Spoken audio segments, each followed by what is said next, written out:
All right, so we are going to be taking a deep dive into a horror classic today. Oh, Black Christmas from 1974. right. You know the one where a bunch of sorority sisters get terrorized by a mysterious killer over their Christmas break? Yeah, not exactly the most wonderful time of the year, right? No, not exactly. And you sent in a really thoughtful review. Thank you. So I think this will be a great film to really kind of unpack and try to understand why it's considered such a landmark in the horror genre, especially for its role in kind of shaping the slasher subgenre. Yeah, and I think what's so fascinating about Black Christmas is that it's suspenseful. Mm-hmm. It's not just about jump scares. It creates this really creeping sense of dread that kind of builds slowly throughout the film. Yeah, you talked in your review about how effective the setting is. Yes. And it's not your typical haunted house or an abandoned asylum or something like that. It's a sorority house decked out for Christmas, which should be a place of warmth and celebration. Yeah. So how do you think that contrast contributes to the film's overall sense of unease? Well, it completely subverts our expectations, right? Yeah. Because we associate Christmas with family and togetherness and safety. Right. But Black Christmas takes these familiar holiday images, the twinkling lights and the carols, Yeah. and it twists them into something sinister. Mm-hmm. The sorority house becomes this isolated, claustrophobic environment where the holiday cheer feels like a thin veneer over something much darker. Like the film is saying, even in the most familiar and seemingly safe spaces, darkness can lurk beneath the surface. Absolutely. And that slow burn approach where the tension gradually builds instead of relying on constant jump scares, Yes. it makes it even more unsettling. It's like a pot simmering on the stove and you know it's going to boil over, Right. but you just don't know when. Exactly. And that slow burn allows the film to focus on the characters and their dynamics before the real horror kicks in. Right. And we get to know these women and their personalities, their relationships. So when the terror starts, it feels much more personal and impactful. Yeah. You mentioned in your review that the acting really stood out to you. Yes. And I agree with that. I think it would have been easy for this film to fall into cheesy horror tropes. Yeah. But the performances feel so much more grounded and real. Yes. How did the strong acting affect your experience of the film? It made the stakes feel much higher. Wow. You're not just watching cardboard cutouts running from a masked killer. Right. You're invested in these characters and their lives and their relationships. Right. When they're in danger, you genuinely fear for their safety. Especially Jess, our main character. Yes. She's not just a screaming victim. She's dealing with an unplanned pregnancy, making tough decisions, and ultimately showing incredible strength in the face of this terror. Absolutely. And her character was groundbreaking for the time. Yeah. She's intelligent, she's resourceful, and ultimately takes charge of her own survival. Mm-hmm. And then you have Barb, who brings this sharp wit and rebellious energy to the film. Yeah. She's not afraid to challenge authority or speak her mind, even in the face of danger. And their dynamic is so interesting, too. Yes. They're not just sorority sisters. They feel like real friends. Right. Which makes their bond and the threat to that bond even more compelling. It does. And that authenticity really elevates the film beyond your typical slasher. Right. It feels more grounded and more human, which makes the horror hit even harder. Okay, let's talk about the elephant in the room, or should I say the killer in the house. Okay. The film never reveals their identity, Right. which I know frustrated some viewers. But do you think that frustration is part of the point? I think so. Like, Black Christmas doesn't give us easy answers. It doesn't. It leaves us with this lingering dread, which maybe reflects how real-life violence often doesn't have a neat resolution. I think you're spot on that ambiguity is one of the film's most powerful elements. Yeah. It forces us to confront the unknown, the idea that evil can lurk anywhere, even in the most familiar places. And often it's impossible to pinpoint a single cause or find a satisfying explanation. It's like the killer is this unseen force, a presence that haunts the film from beginning to end. Right. And that unseen presence is often far more terrifying than any masked killer could ever be. Oh, absolutely. It taps into our primal fear of the unknown. Right. The killer's point of view shots, which we'll definitely delve into a little bit later, really amplify that sense of unease. Yeah. We see glimpses of the world through their eyes, but their motives remain shrouded in mystery. Speaking of creepy things, those phone calls, you mentioned those in your review, and they really are brilliantly designed. They are. The multiple voices, the distorted quality. It makes you feel like the caller is inside the house even when they're not. Yeah. Sound becomes this invasive force. It does. And the way director Bob Clark utilizes sound throughout the film is masterful. Yeah. The score is this dissonant blend of piano and unsettling electronic sounds that really get under your skin. It's not just background music. It's a character in itself, Right. heightening the tension and foreshadowing the horror. What struck me most on this rewatch was how effectively those phone calls build tension. Yeah. The sound design, the distorted voices, the labored breathing, it gets under your skin and makes you feel like you're right there in the house with the characters. Clark doesn't rely on cheap jump scares. Instead, he uses sound and visuals to create this incredibly immersive and unsettling atmosphere. It's like he's slowly turning the screw, tightening the tension until you're practically on the edge of your seat waiting for the other shoe to drop. Yeah. So we've got this incredibly suspenseful atmosphere, complex characters, and a killer who remains this shadowy, unknown presence throughout the film. Right. But Black Christmas didn't exist in a vacuum. Right. It had a huge impact on what came after. It did. What do you see as its main legacy, especially when it comes to the slasher genre? Well, it's undeniable that Black Christmas was a trailblazer. It introduced a lot of elements that would become staples of the slasher genre. Right. The killer's POV, the isolated setting, the resourceful final girl. Yeah. But I think its most significant legacy is how it elevated the genre. Okay. It demonstrated that horror could be more than just blood and guts. Right. It could be intelligent, suspenseful, and psychologically complex. I'm really interested in how Black Christmas uses the Christmas setting. Yes. It's not just a random backdrop. Yes. It plays such a key role in amplifying the horror. It does. In your review, you called it subversive, which I think is a perfect description. I think it's brilliant, really, because we associate Christmas with warmth and family and safety. Right. But Black Christmas takes those comforting associations and twists them into something sinister. Yeah. The holiday decorations, the carols playing in the background, they all become part of this unsettling tapestry of dread. It's like those innocent elements become corrupted by the darkness that's invading the sorority house.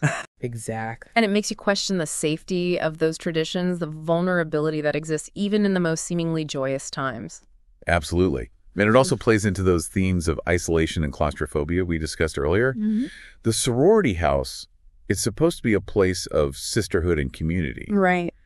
But the holiday break leaves it mostly empty, amplifying the character's vulnerability. They're trapped in this big, dark house surrounded by the trappings of a holiday that's supposed to be about togetherness, yet they're completely isolated and at the mercy of this unknown killer. Right. It's a brilliant use of setting to heighten the psychological tension. Yes, speaking of isolation, let's talk about those phone calls. Yeah. They're not just creepy.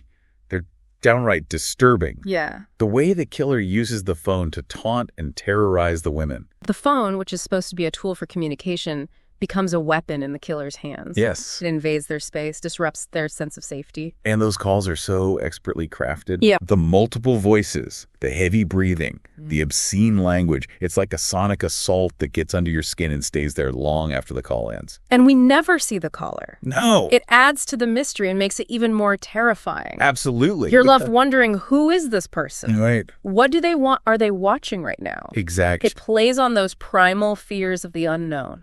It does. Those phone calls also highlight the film's incredible sound design. Every creak of the floorboard, every whisper, every distorted sound effect is carefully placed to create a truly immersive and unsettling oral experience. You mentioned in your review that the score also stood out to you. Yes. I'd love to hear more about how the music contributes to the film's overall atmosphere. Well, the score is a masterpiece of dissonance and unease. Okay. It's not your typical orchestral horror score. Right. Instead, composer Carl Zitter uses a lot of jarring piano chords and eerie electronic soundscapes that create this sense of creeping dread. It's like the music itself is a character, a manifestation of the darkness that's permeating the film. It's so effective at building tension, especially during those long stretches where nothing overtly terrifying is happening. Right. You're still on edge waiting for the next shoe to drop, and the music keeps you in that heightened state of anxiety. It's almost like the music is filling in the gaps, providing the emotional subtext for what we're seeing on screen. Right. It tells us how to feel even when the characters themselves aren't explicitly expressing their fear.